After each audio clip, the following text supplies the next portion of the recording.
The moment that line dropped, everything changed, and not quietly, not subtly, but like a crack ripping through a carefully polished royal narrative. This wasn't just another interview slip or harmless speculation. This was a statement that sounded rehearsed, deliberate, almost dangerous in how specific it was. Meetings, not parties, not glamorous red carpets. Meetings, and suddenly the entire story shifts into something far more calculated, far more strategic, far more unsettling than anyone expected. Just have somebody else. It will be some kind of older, really rich man. Tycoon. Well, an Arab prince. You watch. Harry just can't give her anything else anymore. He served his purpose. His purpose is over, and they're no longer aligned in purpose. So for her, it's time to move on. Because think about it, when someone emphasizes meetings like that, what are they really telling you? That this isn't about fame. It's not about attention. It's about negotiation. Quiet rooms, closed doors, deals that don't get photographed. And sitting right there, absorbing every word without interruption, is someone who knows Prince Harry better than most someone who spent years documenting his life, his personality, his vulnerabilities. Yet there's no denial, no correction,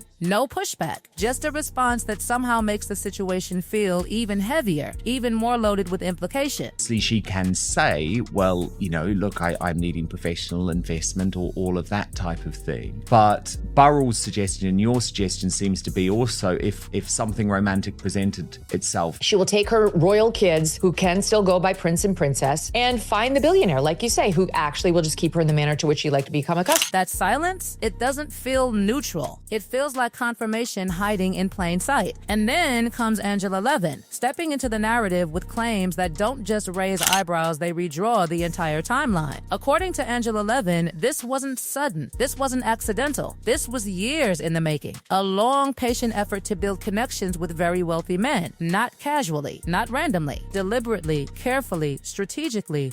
She doesn't want a pauper. She doesn't want another pauper Angela like Harry.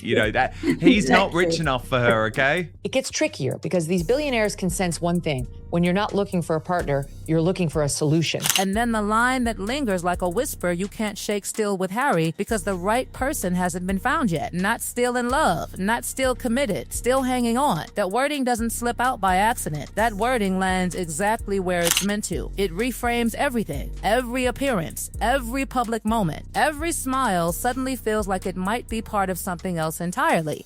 I think she's been after people who are extraordinarily rich for quite a long time now, and I don't know whether they're not interested in her or she hasn't fancied them, but she's still hanging on to Harry because she can't find the right person. And just when you think that interpretation might be extreme, Paul Burrell enters the conversation with a perspective shaped by a decade inside Princess Diana's world. He doesn't soften it. He doesn't hesitate. He suggests something even more direct, that the next step could be someone who was a billionaire, not a possibility, a direction, a trajectory already in motion. I think it won't be enough for Meghan and it won't be enough for Harry. And she will just go off and her next step is a billionaire because she's got millions. So why not step up to a billionaire? And why not go for politics? Why not become governor of California? And suddenly, all the small details people once ignored start lining up like clues. The idea that Meghan is always planning ahead, always thinking about what comes next, that relationships aren't just emotional, they're part of a longer strategy, that even the person she chooses to be with fits into that larger design. And then the question hits, why now? Why are all these voices aligning at this exact moment? Look at 2026. Look at where things stand. Prince Harry, once surrounded by structure, duty, purpose, suddenly pauses when asked a simple question, what does he do? A duke, a prince. Titles, not answers. And then silence. That hesitation becomes louder than anything he actually says because it exposes something uncomfortable, uncertainty. And the contrast only deepens. Once, there were reports of million-dollar speaking opportunities. Now, numbers being discussed are dramatically lower. The gap isn't subtle, it's glaring. It's the kind of shift people notice immediately. The kind of shift that fuels speculation. And then there's the royal family, or more specifically, the distance. Reports suggesting King Charles does not want to retire. return, that the Queen feels the same, that William and Catherine have no interest in reopening that door. Whether every detail is accurate or not, the pattern being painted is clear. This is not a temporary separation. This is something far more permanent. So where does that leave Prince Harry? Once part of a system that defined his role every single day. Now in Montecito, removed from that structure, searching for purpose in a completely different world. And as that uncertainty grows, so does the question surrounding everything else. What happens when one person's trajectory starts rising while the other's begins to stall? Because that's where the conversation turns sharper, more pointed, more uncomfortable. The idea that Prince Harry was once the gateway, the connection, the entry point into something bigger. And now, according to some voices, that value isn't what it used to be. And just when it feels like the story has already revealed too much, it suddenly pivots into something even more unsettling. Because now the focus shifts backward, digging into the origin story itself, and what starts to emerge is not a fairy tale beginning, but something that critics insist looks far more deliberate, far more engineered than anyone originally believed. The discussion begins to circle around how it all started, not as a spontaneous romance, but as a sequence of calculated steps that were already unfolding long before Prince Harry even entered the picture. And that idea alone changes the emotional weight of everything that follows, because if the foundation itself was strategic, then every moment built on top of it carries that same underlying question: was this ever what it appeared to be? The narrative moves through early claims, voices stacking one after another, each adding another layer to the same growing pattern, and suddenly names begin to surface, connections that stretch back years, including Ashley Cole, brought up as part of a timeline that existed before Prince Harry was even a factor, suggesting that the search for proximity to influence, to status, to opportunity may have been active long before the world was watching. Then comes that late night message to Piers Morgan, timestamped, preserved, almost treated like evidence. And it doesn't sit quietly either, because the implication isn't just about a message, it's about timing, intent, and what happened immediately after. Because according to Piers Morgan, once Prince Harry entered the picture, communication stopped completely. And that abrupt shift becomes one of those moments people keep returning to, trying to decode what it really means. And then the tone sharpens even further when Tom Bower's account enters the conversation, introducing a claim that refuses to fade into the background, the idea that Prince Harry had already been researched in depth before anything ever became public, that there was a level of preparation that goes beyond curiosity and into something far more deliberate. And whether people see that as normal or calculated, it adds fuel to a narrative that is already burning intensely. That same thread continues through Lady Colin Campbell, who doesn't soften the question, but instead places it directly in the center of everything. Would the interest have existed if Prince Harry had not been Prince Harry? And what makes that question linger is not the answer, because no one gives one, but the silence that follows it, the way it hangs unanswered, forcing everyone listening to fill in the gap themselves. From there, the story doesn't slow down, it accelerates, moving through claims about behavior, about patterns, about how relationships allegedly evolve and then disappear. And suddenly, a series of voices, Nina Key Pretty, Lizzie Cundy, Millie McIntosh, Gina Nelthorpe, begin describing what they believe they experienced, and while each account stands on its own, together they form something that critics describe as a consistent pattern. The idea that once a connection no longer serves a purpose, it fades, sometimes abruptly, sometimes without explanation, and that perception becomes one of the most debated aspects of the entire narrative. Then comes the wedding, the moment that was supposed to represent unity, celebration, permanence, and instead it becomes another focal point of scrutiny. Because when Tom Bower and Tina Brown examine that guest list, they don't see intimacy, they see ambition, they see Oprah Winfrey,